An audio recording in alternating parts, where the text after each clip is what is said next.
5 ऐसी गलतियां जो आपको प्रॉफिटेबल ट्रेडर बनने से रोक रही है। प्रॉफिटेबल ट्रेडर मतलब सक्सेसफुल ट्रेडर बनने से रोक रही है। अगर उन 5 गलतियों पर अमल करना शुरू कर दें और धीरे धीरे उन्हें सुधारना शुरू कर दें तो आप यहाँ पर एक सक्सेसफुल ट्रेडर बन सकते हैं। झटपट से बात कर लेते हैं कि आज मार्केट में क्या हुआ, हमारा क्या व्यू था, मार्केट ने हमें टारगेट दिया, स्टॉप लॉस दी, उसके बाद फिर डिस्कस करेंगे ये 5 पॉइंट्स कौन कौन है। बहुत ही सरल पॉइंट्स हैं, आप उन्हें डेली बेसिस पे इस्तेमाल कर रहे हैं। उन गलतियों को डेली आप उन्हीं गलतियों को करते हैं। अगर वो गलतियों आपने रोक लगा ली तो आप यहाँ पर 100% सक्सेसफुल ट्रेडर यहाँ पर बन सकते हैं। देखिए मार्केट थोड़ा सा गैप डाउन खुलता है, बैंक निफ्टी की बात करें तो ये मैंने डेली कैंडल के बेसिस पे यहाँ पर रेजिस्टेंस लगाया हुआ है, आपको दिख रहा है। यहाँ पर गैप डाउन खुलता है, गैप डाउन खुलने के बाद मार्केट एक बेस बनाता है। देखिए गैप डाउन खुलने के बाद बेस बनाता है यहाँ पर, जो कि प्रीवियस टाइम पे स्विंग लो था, और मार्केट यहाँ से बाउंस बैक करता है, सपोर्ट लेता है, फिर धीरे धीरे हमें यहाँ पर अपसाइड जाता हुआ दिखता है। निफ्टी लेकिन ओपन होने के बाद से ही हमें यहाँ पर ऊपर जाता हुआ दिख रहा था, अपने आपको होल्ड करता हुआ दिख रहा है। देखो आपको डेली कैंडल पे भी यहाँ पर दिख रहा होगा, निफ्टी ओपन होने के साथ ही ऊपर जा रहा है, लेकिन बैंक निफ्टी ओपन होता है, फिर नीचे आता है, फिर जाके यहाँ पर ऊपर की तरफ जाता है। देखिए मैं बैंक निफ्टी का निफ्टी का 15 मिनट का चार्ट भी यहाँ पर लगा देता हूँ। आज का चार्ट ये है, अगर मैं थोड़ा सा इसे ऊपर करूं तो यहां से आज का चार्ट शुरू है। देखिए यहां से मार्केट ऊपर जाता है, ओपन होने के साथ ही ऊपर जाने लगता है और स्लो एंड स्टेडी हम अपसाइड की तरफ जाता है। लेकिन 2 दिन से डेल्टा इतना गंदा काम कर रहा है, मैं आपको बताऊं कि प्रीमियम बढ़ नहीं रहे। आप कॉल साइड के प्रीमियम ले लीजिए, पुल साइड के प्रीमियम ले लीजिए। ऐसे मार्केट में कैसे ट्रेड करना है ये मैंने कल बताया हुआ था कि किस तरह से हमें ट्रेड करना है। यहाँ पर अगर इस तरह से मार्केट है तो 3 चीजें हमेशा याद रखनी है। एक अपना स्टॉप लॉस सिस्टम में होना चाहिए, री एंट्री करने सिस्टम में होना चाहिए, और रेंज के बीच में आपने ट्रेड नहीं करना है। बहुत ही सरल स्ट्रेटेजी थी, उसके बारे में आज डिस्कस नहीं करेंगे। आज हम झटपट से यहाँ पर अपनी मार्केट की एनालिसिस कर लेते हैं कि मार्केट में हमने क्या किया था आज के दिन में। देखिए मार्केट ओपन हुआ था, ओपन होने के बाद हमें यहाँ पर थोड़ा सा मार्केट होल्ड करते हुए दिखा था। एट द सेम टाइम अगर आप बैंक निफ्टी का चार्ट देखेंगे तो बैंक निफ्टी अपने लो पे ट्रेड कर रहा था, मतलब जो पहली 15 मिनट की कैंडल थी बैंक निफ्टी ने सीधे ही लो लगा दिया था। देखिए पहली 15 मिनट की कैंडल ने बैंक निफ्टी ने यहाँ पर डाउन साइड की तरफ ब्रेक करने की कोशिश कर रहा था, तो इस वजह से मैंने निफ्टी में एक पी का ट्रेड लिया।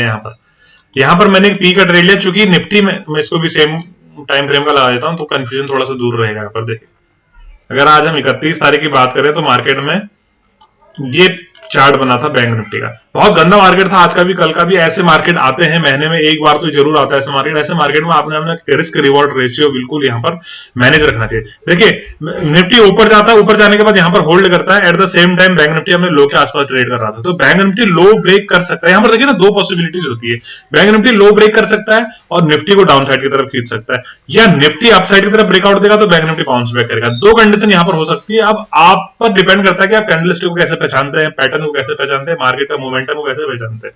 बैंक निफ्टी स्ट्रॉन्ग बियरिश था, गैप डाउन खुला था, गैप डाउन खुलने के बाद नीचे ही आया था। पहली 15 मिनट की कैंडल ये बेस के आसपास आ रही थी, मतलब सपोर्ट के आसपास आ रही थी जब बैंक निफ्टी यहां पर कहीं था। एट द सेम टाइम मैंने निफ्टी में यहां पर एक पी का ट्रेड बनाया, थोड़ा सा हमारा ट्रेड एग्जीक्यूट हुआ, 5-10 पॉइंट नीचे गया, फिर मार्केट ने हमें ब्रेकआउट दे दिया और हमारे स्टॉप लॉस इसमें चला गया और बैंक निफ्टी वहां से बाउंस बैक करना शुरू कर दिया धीरे धीरे धीरे। उसके बाद देखिए मैं शांत हो गया, 20 पॉइंट का स्टॉप लॉस देने के बाद शांत हो गया। जब मार्केट यहां पर पहुंचा, यहां पर पहुंचने के बाद अगेन यहां पर इस 50% का रिट्रेस दे रहा था बैंक निफ्टी यहां पर, तब मैंने दोबारा से निफ्टी में पी का ट्रेड लिया, सेम स्ट्राइक प्राइस थी और उसमें हमारा स्टॉप लॉस यहां पर रिकवर हो गया। एसएल तो रिकवर हुआ, लेकिन ताज्जुब की बात यह देखिए ना 100 पॉइंट का मोमेंटम, मोर देन 100 पॉइंट का मोमेंटम निफ्टी में अपसाइड की तरफ हुआ। कॉल प्रीमियम बढ़ा 25 रुपया, more than 100 point down side की तरफ हुआ, कॉल प्रीमियम बढ़ा 25 रुपया। अब देखिए ना किस तरह से डेल्टा यहाँ पर काम कर रहा है। मतलब ऑप्शन बायर यहाँ पर ऐसे मार्केट में बिल्कुल भी खा नहीं सकता। आप मोमेंटम पकड़ लेंगे ना, स्पॉट पर पकड़ना, ऐसे समय में या तो ऑप्शन सेलिंग करिए या फिर आप मतलब फ्यूचर में काम करनी चाहिए इंडेक्स के। ऐसे समय में ऑप्शन बाइंग तो बिल्कुल बेकार होती है। ऐसे मार्केट को पहचाने कैसे, मेन सवाल ये खड़ा होता है। ऐसे मार्केट को पहचानने के लिए देखिए कल ऐसा हुआ था, आपको ना डेल्टा देखना पड़ता है, उस पर अलग से वीडियो बनाऊंगा। डेल्टा की वैल्यू क्या है उससे पता चलता है कि ऑप्शन कितना बढ़ेगा, चार्ट इतना मोमेंटम अगर करता है तो। उसके बाद देखिए मार्केट ऊपर गया, एम पैटर्न बना, एम पैटर्न बनाने के बाद जैसे ही एम पैटर्न बनाने से पहले हाई लगाया मार्केट ने, एक बड़ी कैंडल यहाँ पर बनाई, मैंने इसके लो पे एक ट्रेड एग्जीक्यूट करने की कोशिश करी 275 के आसपास, वो नहीं एग्जीक्यूट हुआ तो बहुत देर तक होल्ड करा था, फिर मैंने 250 पर यहाँ पर एंट्री बना ली। 230 का इसमें स्टॉप लॉस था, इसमें हमारा स्टॉप लॉस लिया, मार्केट वापस ऊपर चले गया, फिर मैंने मार्केट को बंद कर दिया और आप देख रहे होंगे मार्केट कहीं भी नहीं गया है। और यही अगर आप डेली कैंडल के चार्ट पर अगर मार्केट को देखेंगे तो देखिए कितना अच्छा मोमेंटम यहाँ पर दिख रहा होगा। मतलब आप मार्केट बंद अगर हो चुका है और मार्केट को अब देख रहे हैं सुबह ओपन होने के बाद से, तो आप समझेंगे कि मेरे हाथ से कितना बड़ा प्रॉफिट मिस हो गया। एक बुलिश रैली यहाँ पर आपको देखने को मिल रही होगी अगर आप कैंडल को देखेंगे। इस कैंडल का आप पूरा देखेंगे, आज के दिन में कैंडल ने 644 पॉइंट का मोमेंटम किया है बैंक निफ्टी में, और निफ्टी में तो और ज्यादा परसेंटेज वाइज देखिए निफ्टी में और ज्यादा मोमेंटम किया। अगर निफ्टी का देखेंगे तो निफ्टी में 268 पॉइंट का मोमेंटम किया, आप लगा लीजिए। लेकिन कॉल प्राइस अगर आप, मैं भी देख रहा हूं दोबारा जब वीडियो बना रहा हूं, तो कॉल प्राइस 400 से 420 गया है इतने बड़े मोमेंटम में। अगर आप देखेंगे तो मैंने अगले एक्सपायरी की कॉल लगा के भी देखी, यहाँ पर 13 या 14 फरवरी के आसपास के लगभग एक्सपायरी थी, उसकी कॉल लगा के भी देखी, तो उसमें भी 20 रुपए का मोमेंटम हुआ है। आप समझ लीजिए, तो ऐसे मार्केट में आपको दूर ही यहाँ पर रहना चाहिए। ये तो होगी आज की एनालिसिस। अब कल क्या होने वाला है, कल बजट डे है, कल आपको मेरे हिसाब से बिगिनर जो है उनको दूर ही रहना चाहिए। कल टेक्निकल काम नहीं करते, कल कोई फॉर्मूला काम नहीं करता, कल सिर्फ सेंटिमेंट काम करते हैं, न्यूज काम करता है। अच्छा, एक ना स्ट्रेटजी हम यहाँ पर ये लगाएंगे कि अगर आप बजट में ट्रेड करना चाहते हैं तो सिर्फ और सिर्फ अगर आप 1 लाख से ट्रेड करते हैं तो फिर आप 10,000 रुपए लाइए मार्केट में, और ये समझ के लाइए कि जीरो भी हो सकता है, 10 के 50 भी बन सकते हैं यहाँ पर, क्योंकि कल बिल्कुल सेंटिमेंट बेस्ड ट्रेडिंग होती है। अगर पिछले 3-4 सालों का रिकॉर्ड हम देखें तो 2 बार मार्केट साइडवेज रहा है 2024 में, उससे पहले ट्रेंड ही मार्केट रहा है, 3%, 4%, 5% तक ट्रेंड रहा है निफ्टी। तो कल के दिन आप यहाँ पर कोई टेक्निकल काम यहाँ पर नहीं करने वाले हैं। चलिए फटाफट से डिस्कस करते हैं कि वो 5 पॉइंट क्या है जो आपको प्रॉफिटेबल बनने में यहाँ पर रोक रहे हैं। मैं चार्ट यहाँ पर हटा देता हूं,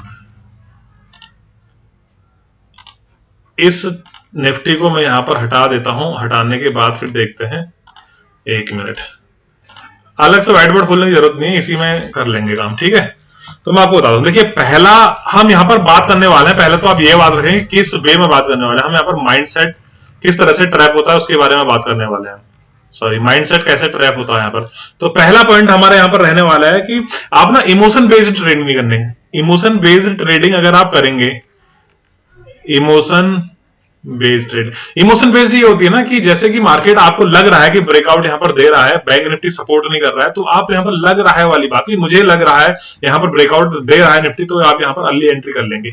ये कभी भी आप यहां पर नहीं करना चाहिए। अगर मार्केट आपको लग रहा है ब्रेकआउट दे रहा है, पहले से दोनों तीनों इंडेक्स को आप रिलेट कर लीजिए आपस में, कंपोनेंट देख लीजिए, ब्रेकआउट दे दिया है मार्केट ने तो रिटेस्ट का हमेशा वेट करिए। देखिए ना, जब भी कंजर्वेटिव एंट्री आप करेंगे तो हमेशा प्रॉफिट आपको होने वाला है। एग्रेसिव एंट्री में कभी लिखता हूं ना एग्रेसिव ट्रेड, इसका मतलब ये है कि मार्केट बहुत देर से घूम रहा है, एंट्री नहीं दे रहा, हम यहीं पे एंट्री कर लेते हैं, स्टॉप लॉस छोटा हो जाता है लेकिन एंट्री ही कर लेते हैं, मोमेंटम दिया तो दिया, नहीं तो स्टॉप लॉस।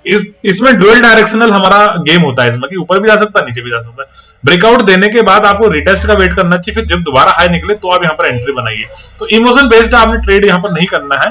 अगर इस पॉइंट पे आप अपना फोकस करते हैं तो 100% इस पॉइंट को सुधारा जा सकता है। ये कुछ नहीं करना है इसके लिए, इसको सुधारने के लिए आपको एक जर्नल बनाइए, एक डायरी बनाइए, डायरी में लिखिए कि आपने ये ट्रेड किस बेस पे लिया है, और ट्रेड में सक्सेस होते हैं तो आप अपने आप को अप्रिशिएट करिए, और अगर उसमें फेल होते हैं, एसएल जाता है, तो फिर आप उसमें कारण लिखिए कि इसमें एसएल क्यों गया है, उसमें लिखिए कि मॉरल, इस ट्रेड से क्या शिक्षा मिली है आपको, इस ट्रेड में मॉरल क्या था, ये चीजें लिखनी है आपको, ठीक है। दूसरा है कि आपने डिसिप्लिन की कमी है, आपने लेक ऑफ डिसिप्लिन, अगर मैं इसको लिखूं तो लेक ऑफ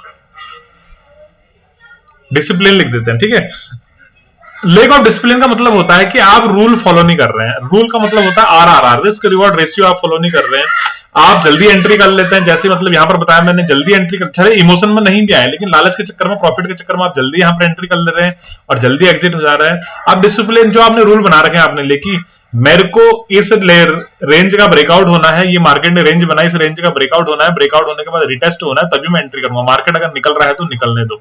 मैं टाइम फ्रेम अलग अलग इस्तेमाल करूंगा, 15 मिनट करूंगा, 5 मिनट करूंगा, 3 मिनट करूंगा, 1 मिनट करूंगा, मैं ऐसे टाइम फ्रेम यूज करूंगा। मैं सिर्फ 15 मिनट के ही बेस पे ट्रेड नहीं लूंगा, मैं सिर्फ 1 मिनट के ही बेस पे ट्रेड लूंगा। कुछ डिसिप्लिन से आपके पास होने चाहिए, कुछ रूल आपने बनाए होने चाहिए, रूल को हमेशा फॉलो करना है आपने। ये रूल बल्कि आप कागज में लिख के, एक पेज में लिख के चिपका दीजिए अपने लैपटॉप के बगल में, कंप्यूटर के बगल में। अगर आप इस तरह से ट्रेड करते हैं तो ये भी सुधारा जा सकता है, ये भी बहुत बड़ा पॉइंट नहीं। ये सब मैं अपने मतलब एक्सपीरियंस के हिसाब से बता रहा हूं कि मेरे साथ ये घटनाएं घटी थी जब मैं शुरुआत में ट्रेड कर रहा था।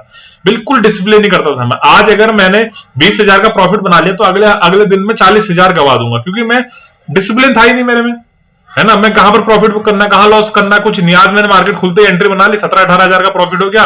कल भी मैंने मार्केट खुलते एंट्री बना ली, कल 40,000 का लॉस हो गया, मैं वेट कर रहा हूं 40,000 तक, ठीक है ना। तो डिसिप्लिन होना चाहिए। तीसरा होना चाहिए कि ओवर कॉन्फिडेंस, ये मेरे में सबसे बड़ी कमी थी। ओवर कॉन्फिडेंस, ओवर कॉन्फिडेंस का मतलब ये है कि कॉन्फिडेंस होना बहुत अच्छी बात है, ओवर कॉन्फिडेंस होना बहुत गलत बात है। आज आपने 20K का प्रॉफिट बनाया, आने वाले ना आने मतलब बीते हुए कल में आपने 15K का प्रॉफिट बनाया था, उससे पहले आपने 7K का प्रॉफिट बनाया था, ठीक है। अब आपका कॉन्फिडेंस यहाँ पर 7वें आसमान में चले जाता है। आपने 7,000 बनाए, 15,000 बनाए, 22,000 और 20,000 बनाए आपने, यहाँ पर 42,000 आपके बन गए। अब आप ये समझते हैं कि आप भगवान हैं, आप खुदा हैं, आप गॉड हैं, अब आप ये समझने लगते हैं, अब आप अंधाधुंध ट्रेड लेने लगते हैं। अब आप क्या करते हैं, अगर आपका यहाँ पर 25,000 लॉस भी हो जाता है तो आप लॉस लेने के लिए तैयार हो जाते हैं, क्योंकि आप बड़े ट्रेडर बन चुके हैं ना, आपने 42,000 कमा जो लिए हैं, अब आप 25,000 लॉस भी लेंगे एक ट्रेड में, ठीक है। नेक्स्ट ट्रेड में आप यहाँ पर 50,000 लॉस ले लेंगे, क्योंकि आपको पता है कि ये तो मेरे प्रॉफिट में से ही जा रहा है, 8,000 तो लॉस है मुझे, और क्योंकि आपने कमा रखे हैं 3 दिन से, आप कैसे लॉस में जा सकते हैं। अगले दिन अगले ट्रेड में आप यहाँ पर 40,000 लॉस में ले लेंगे, हो गया पूरा 1 लाख का लॉस। आपने कमाए 42,000 थे और गवा दिया 1 लाख रुपए, तो ओवर कॉन्फिडेंस नहीं होना चाहिए, इसे भी सुधारा जा सकता है। इसका भी तरीका यही है कि आप डायरी में लिखिए, अब नोट करिए, हफ्ते में अपनी जो ट्रेड जर्नल होता है उसकी समीक्षा करिए, समीक्षा कीजिए यहाँ पर कि मैंने क्या गलतियां करी, क्या मुझमें सुधार करने की आवश्यकता है और क्या मेरा प्लस पॉइंट है। ये मैंने एक वीडियो बना के रखी है, उसे अपलोड करूंगा वीकेंड पे, कल बजट हो गया तो संडे को हम देखेंगे, उसे अपलोड करेंगे, दिमाग खोल देगा, उसका टाइटल रहने वाला है। ये एक प्लस पॉइंट है कि आपके प्लस पॉइंट क्या है, ये सबसे बोनस पॉइंट है। आपके प्लस पॉइंट क्या है, आप किन चीजों पे अच्छा काम करते हैं, कौन सी स्ट्रेटजी आपके लिए बहुत अच्छी है, उस चीज पे काम करिए, ठीक है ना। अभी मैं बहुत ज्यादा इसमें डिटेल नहीं कर रहा हूं, बस इसमें मैंने सोचा कि एनालिसिस के साथ साथ ये पॉइंट बता देता, क्योंकि आज बताने के लिए कुछ था नहीं यहाँ पर। अब देखिए, चौथा होता है इग्नोरिंग मार्केट रियलिटी, जो कि मैं करता हूं। Ignore, ING, ignoring, MARKET, market reality. आपको मार्केट की रियलिटी समझनी चाहिए, मतलब मार्केट आपको दिखा रहा है कि मैं ब्रेकआउट दे रहा हूं, लेकिन आपने आज एनालिसिस करिए कल के लिए कि मार्केट अगर गैप डाउन खुलेगा, इस लो को निकालेगा, इस स्विंग लो को निकालेगा, तो मैं यहां से डाउन साइड का ट्रेड लूंगा। लेकिन आप डाउन साइड के ट्रेड पे अड़े हुए हैं, क्योंकि मार्केट की रियलिटी आप देख नहीं रहे, जबकि आपको दिख रहा है कि मार्केट यहां पर होल्ड कर रहा है, यहां पर हैमर बना रहा है, नीचे गया, रिजेक्शन दिया, मार्केट ने हैमर बना दिया ग्रीन कलर का, उसका हाई निकाल रहा है, हमें यहाँ पर डब्ल्यू पैटर्न ब्रेक होता हुआ भी दिख रहा है, तो भी आप पी लेके बैठे हुए हैं, क्योंकि आप मार्केट की रियलिटी को इग्नोर कर रहे हैं।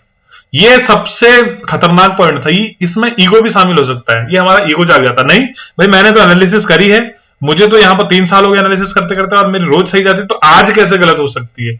आप अगर मार्केट की रियलिटी को इग्नोर करेंगे तो भी आप यहां पर बड़ा ट्रेडर बनने से रोक रहे हैं अपने आप को। चौथा पॉइंट आता है, ये तो बहुत कॉमन पॉइंट है कि होल्डिंग लूजिंग ट्रेड। आप अपना जो होल्डिंग लूजिंग ट्रेड, आप जो लॉस वाले ट्रेड है उसे होल्ड कर रहे हैं। आप देखते होंगे मेरे टेलीग्राम पे हम केवल 20 पॉइंट का स्टॉप लॉस देते हैं, मैं उस ट्रेड में 3 बार एंटर करने को तैयार हूं। अगर मार्केट फेल होकर नीचे जाता, फेल होकर फिर मेरा सेटअप बनता है, लेकिन मैं 3 एसएल लूंगा 60 पॉइंट के, लेकिन लूंगा मैं 20-20 पॉइंट के एसएल, क्योंकि स्टॉप लॉस हमारे लॉसेस को कम करता है ना। आज मार्केट आपका एसएल लेके ऊपर चले गया, बहुत अच्छी बात है। कल के दिन अगर एसएल एक 20 पॉइंट का यहां पर था, यहां पर 40 पॉइंट का था, फिर भी नहीं लिया, यहां पर 60 पॉइंट का था, अब क्या आप 100 पॉइंट का स्टॉप लॉस लेंगे। तो होल्डिंग, अगर आप लूजिंग ट्रेड को होल्ड कर रहे हैं यहां पर, तो फिर आप लूज पोजीशन को होल्ड कर रहे हैं, तो फिर आप यहां पर गलत कर रहे हैं। ये तो सबकी कॉमन मिस्टेक है, इसे हर कोई करता है, प्रॉफिट जल्दी कट कर देगा और लूजिंग ट्रेड को यहां पर होल्ड करेगा। इसी में पॉइंट और जोड़ा, छठा पॉइंट नहीं, 5वां पॉइंट का ही हिस्सा है कि आप अपना ना टारगेट सेट कर रहे हैं, ना ही एसएल सेट कर रहे हैं। मतलब रियलिस्टिक टारगेट आपके पास होना चाहिए। रियलिस्टिक टारगेट मतलब होता है कि मार्केट में अगर, इस गैप में मैं लिख देता हूं, मार्केट में अगर ये स्विंग आपको दिख रहा है, यहां पर आपकी एंट्री है, तो यहां पर आपने टारगेट बुक कर लेना चाहिए। एटलीस्ट 75 करो, मैं तो कह रहा हूं मैक्स टू मैक्स 90% यहां पर बुक कर लीजिए। 4 लॉट है तो 3 लॉट आप यहां पर बुक कर लीजिए आराम से। 75% तो कम से कम बुक हो जानी चाहिए। अगर मार्केट ऊपर गया तो 1 लॉट आपके पास है ना, अगर वापस आ गया तो 75% प्रॉफिट तो हमने बुक कर ही लिया यहाँ पर। तो रियलिस्टिक टारगेट और एसएल आपको यहाँ पर सेट होना चाहिए। लॉजिक पसंद आए तो वीडियो को लाइक करिए, शेयर करिए। इसी तरह की ट्रेडिंग से जुड़ सकते हैं, टेलीग्राम चैनल से लिंक है डिस्क्रिप्शन में।